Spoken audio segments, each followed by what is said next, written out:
ကိုမွေးတဲ့ခုနှစ်ကမိတ်ကပ်လုတ်ကကိုနဲ့အလိုက်ဆုံးပဲပေါ့နော်အဲ့တော့တုံကတုံမွေးတဲ့ခုနှစ်1995ကမိတ်ကပ်လုတ်လေးကိုဒီနေ့ပြကြည့်ပါမယ်သူ့ရဲ့မိတ်ကပ်လုတ်ကကြတော့နော်ဒီလိုမျိုးမိတ်ကပ်လုတ်လေးပါနည်းနည်းလေး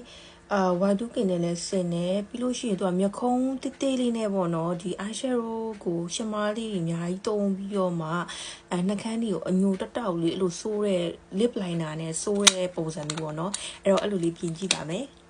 ကဲ foundation ကတော့ပြီးသွားပါပြီ foundation ပြီးပြီဆိုတော့တုံကနည်းနည်းလေး browser လေးတုံးမယ်ပေါ့နော်သူ့ရဲ့ makeup look လေးကကြတော့ browser လေးနည်းနည်းလေးမြင်များလေးတုံးရတဲ့ဟာမျိုးလေးပေါ့နော်ဒီနှာခေါင်းလိုပါတော့ကြတော့တုံအရင်တိတ်ပြီးတော့မတုံပြီးရခါကြတော့တုံကအခုလောလောဆယ် spin 2လေးတုံးနေတဲ့ color လေးဖြစ်တဲ့အတွက်ကြောင့်မို့လို့နှစ်ဖူးလေးတုံအရင်မထည့်ဘူးပေါ့နော်အဲ့လိုမျိုးလေးတုံးကြည့်ပါမယ်ပြီးပြီဆိုလို့ရှိရင်တော့တုံမျက်ခုံးမွေးလေးဆွဲမယ်ပေါ့နော်မျက်ခုံးမွေးကသူကလုံးဝတစ်တေးလေးပဲပေါ့နော်အဲ့ဒီခိခါဆွဲထားတဲ့ဟာဆိုတော့မျက်ခုံးမွေးတေးလေးဆွဲလိုက်ပါမယ်ခုံးမွေးဟိုကတုံမျက်ခုံးမွေးရှိတဲ့အတိုင်းလေးပေါ့နော်ဒီလိုမျိုးကြည့်မယ်ဆိုရင်တော်တော်လေးတေးတဲ့အောင်တုံဆွဲထားရပေါ့နော်ပုံမှန်တဲ့အဲ့လိုဆွဲပြီးပြီဆိုတော့တုံက base အရောင်လေးနဲ့တုံဒီရောင်လေးကိုဒီ eyeshadow လေးမှာစပြီးတော့တုံလိုက်ပါမယ်အဲ့ဒါလေးကိုတုံ base အနေနဲ့တုံထားရပါတော့သူက base အနေနဲ့တုံလို့ရှိရင်အရန်လာတဲ့ပုံမှန် natural makeup look လေးလည်းပြင်လှတဲ့အရောင်လေးပေါ့နော်အဲ့လေးတုံပြီးဆိုတော့တုံကအပေါ်ကနေပြီးတော့မှငွေရောင်ဘက်ပါတယ် shimmer လေးကိုအများကြီးတုံပါမယ်တုံကဒီကနေပြီးတော့မှဒီလိုမျိုး shimmer အများကြီးပါတဲ့ဟာလေးကိုတုံလိုက်မယ်ပေါ့နော်အခုဆိုလို့ရှိရင်တုံကအပေါ်မှာပေါ့နော်ဒီ shimmer လေး glitter လေးအများကြီးထည့်ပြီးဒါပေမဲ့ဒီတက်ပို့ပြီးတော့တုံကပို့ပြီးတေးချခြင်းနဲ့အတွက်ထပ်ပြီးထည့်ပါမယ်အခုကထည့်တော့ထည့်ထားရတယ်ဒါပေမဲ့အရင်ကြီးမတေးချနေဘူးပေါ့နော်အပြင်မှာတော့အရင်တိတာနေ view ထဲမှာမတိတာတဲ့အတွက်ကြောင့်မလို့တုံထပ်ပြီးထည့်ပါမယ်ကဲအခုဆိုရင်တော့တုံက eyeshadow လေးကို shimmer များ glitter များလေးနဲ့လုပ်ပြီးပြီဆိုတော့တုံ eyeliner ဆွဲပါမယ်တုံခု eyeliner ဆွဲပြီးပြီပေါ့နော်အဲ့ချိန်တော့ကကြတော့တို့ eyeliner တွေဘာတွေကိုကြတော့ပေါ့ wings တွေအရင်ထုတ်ပြီးတော့ဆွဲတဲ့အချိန်မှုပေါ့နော်အဲ့တော့တုံက eyeliner ကို wings အရင်ဒီမထုတ်ထားဘဲနဲ့ဆွဲထားပါတယ်ပြီးဆိုတော့တုံကပထမဆုံးပါးနီကိုခုနတုံ basic သုံးထားတဲ့အညိုလေးသုံးမယ်ပေါ့နော်ပြီးတော့မှဒီဘက်မှာ shimmer လေး glitter လေးနည်းနည်းပါတယ်ပါးနီအညိုလေးကိုပဲထပ်ပြီးတော့သုံးပါမယ်သူ့ရဲ့ makeup look ကကြတော့ပါးနီကို color ကြီးအရင်မထည့်ထားဘူးပေါ့နော်အဲ့လိုအညိုလေးနဲ့ကိုပဲတဘာဝအတိုင်းလေးကိုမှနည်းနည်းလေးညိုဆန်တဲ့ look လေးကိုသွားထားဖြစ်တဲ့အတွက်ကြောင့်မို့လို့တုံက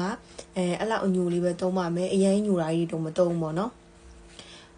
ကာလာအရင်ပါတာလည်းမသုံးပါဘူး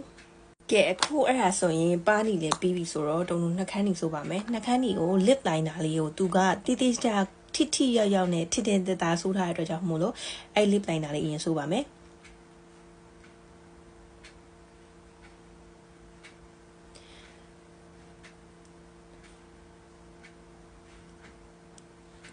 lip liner ဆိုတာနှာခမ်းကိုပို့ပြီးတော့ထူလေးပေါ့နော်ထူလေးနဲ့ရွှဲအီလေးဖြစ်နေခြင်းတဲ့အတွက်ကြောင့်မို့လို့ပေါ့နော်နှာခမ်းရဲ့ပုံစံလည်း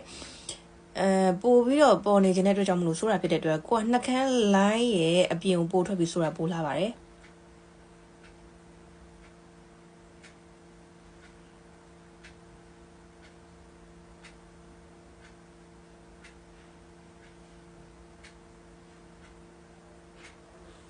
အခုတုံဆိုရင်တုံနှာခမ်းပို့ပြီးထူကြီးလေးဖြစ်သွားတော့တိတာပါပြီပေါ့နော်အဲ့တော့အထက်ကနှာခမ်းနီလေးထည့်ပါမယ်နှာခမ်းနီကိုလည်းတုံကအညိုလေးကိုမှအဖြော့လေးပေါ့နော်အဲ့ဒါလေးအရင်ဆိုးပါမယ်အဲ့ဒါကိုလည်းတုံကနည်းနည်းလေးပဲဆိုးပြီးတော့မှလက်လေးနဲ့ပေါ့နော်